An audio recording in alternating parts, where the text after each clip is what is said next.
উপদেষ্টা নাকি পদত্যাগ করবে।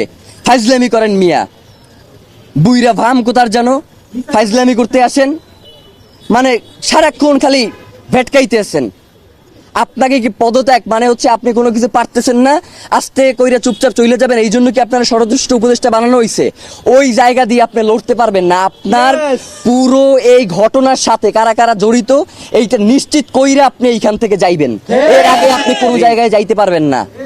মানে হইলো যাইয়া আপনি যাবেন, কোনো সমস্যা নাই, তার আগে বলবেন যে আপনারা কে বাধা দিছে এই দায়িত্ব পালন করতে, আপনি কার কার জন্য এই দায়িত্ব পালন করতে পারেন নাই, কে এই খুনের তদন্ত করতে আপনারা বাধা দিছে, সব কথা বইলা দিয়া এরপর আপনি যাইতে হবে। এছাড়া আপনার যাওয়ারও কোনো সুযোগ নাই।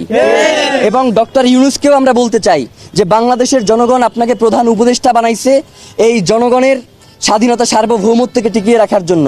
জানাজার মাঠে আপনি বলেছেন যে আপনি শরীফ ওসমান হাদিকে ধারণ করেন, কিন্তু একবারের জন্য আপনি জানাজার ময়দানে বলেন নাই যে খুনের বিচারের ব্যাপারে আপনি কি করবেন। মানে এই যে এত বড় একটা হত্যাকাণ্ড হইলো, এর বিচারের জন্য আপনি কি কি পদক্ষেপ নেবেন সেইটা আপনার মুখ থেকে আমরা শুনতে পারি নাই। মানে আপনার যে অসহায়ত্ব সেইটা আমরা দেখতে পাইছি, আপনি আসলে কিসের কারণে অসহায় সেইটা আমরা জানতে চাই। আপনাকে কে অসহায় করে তুললো এইটা আমাদের কাছে আপনার জানাইতে হবে। মানে এইটা না জানাইয়া তড়িগড়ি করে নির্বাচন দিয়ে এরপর আপনি চলে যাবেন, এইটা হবে না। নির্বাচনের আগে বিচার নিশ্চিত করতে হবে, এরপর নির্বাচনের আগে কোনো নির্বাচন হবে না। মানে বাংলাদেশের জনগণ শুধুমাত্র ওই সবসময় স্থিতিশীলতা রক্ষার জন্য রক্ত দিয়ে যাবে, এই ভুংসুম শেষ, এইগুলো আর চলবে না। এখন থেকে রক্ত দিব না। প্রয়োজনে যারা আমাদের ভাইকে হত্যা করছে, গুম করছে, খুন করছে, আপনারা যদি এই দায়িত্ব পালন করতে না পারেন কিন্তু রক্ত নেওয়া শুরু করে দেবে। রক্তপাত একবার শুরু হয়ে গেলে এটা আপনারা থামাইতে পারবেন না।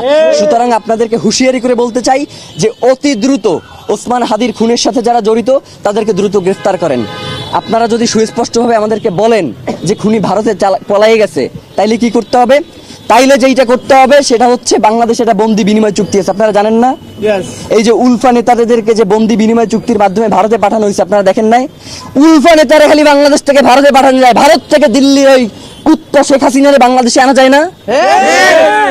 মানে হইলো যাইয়া বাংলাদেশ থেকে খালি আমরা সবাই খালি সহযোগিতা করবো আর পাঠাবো, কিন্তু ওই দেশে খালি সন্ত্রাসীদের অভয়ারণ্য হবে, ওই দেশ থেকে কাউরে পাঠানো হবে। এই ধরনের ফাইজলামি মার্কা বন্দি বিনিময় চুক্তি আমাদের দরকার নাই। আপনারা অতি দ্রুত ওসমান হাদিকে যারা খুন করেছে তাদেরকে দেশে থাকলে গ্রেফতার করেন, আর দেশে যদি না থাকে তাহলে তাদেরকে বিদেশে যেখানেই থাকুক সেইখান থেকে আনবার ব্যবস্থা করেন। এর বাইরে আমরা আসলে আর কিছু জানি না। আপনারা যে কি করবেন সেটা আমাদের বোঝা হয়ে গেছে। আপনাদেরকে আমরা ইনকিলাব মঞ্চের পক্ষ থেকে জানাইতে চাই যে অতি দ্রুত একটা দ্রুত বিচারিক ট্রাইব্যুনাল আপনাদের গঠন করতে হবে, যেখানে এই ঘটনার সাথে যারা জড়িত তাদেরকে অতি দ্রুত বাংলাদেশের বিভিন্ন গোয়েন্দা সংস্থার যে সর্বোচ্চ যারা ইন্টেলিজেন্স আছে তাদেরকে এর সাথে যুক্ত একটা দ্রুত বিচারিক ট্রাইব্যুনাল গঠন করেন। এবং যদি আপনারা এটা করতে সক্ষম না হন তাহলে FBI এবং স্কটল্যান্ড ইয়ার্ডের মতো যারা পেশাদার ইন্টেলিজেন্স আছে তাদের সহায়তা নেন। তাদেরকে বাংলাদেশে এনে এর পিছনে কারা কারা রয়েছে তাদেরকে দ্রুত গ্রেফতারের ব্যবস্থা করেন এবং বিচারের মুখোমুখি করেন। কোনো হাঙ্কি পাঙ্কি আমরা শুনতে চাই না। এই যে ইসের বন্দুক যুদ্ধের মাধ্যমে হত্যা করা এইসব বালসালা এখন আর আমরা জানতে চাই না। আমরা চাই ওসমান হাদিকে যারা খুন করেছে তাদেরকে জনতার সামনে এনে আপনারা উপস্থাপন করেন, তাদেরকে বিচারের মুখোমুখি করেন। এর বাইরে আমরা আর কিচ্ছু জানতে চাই।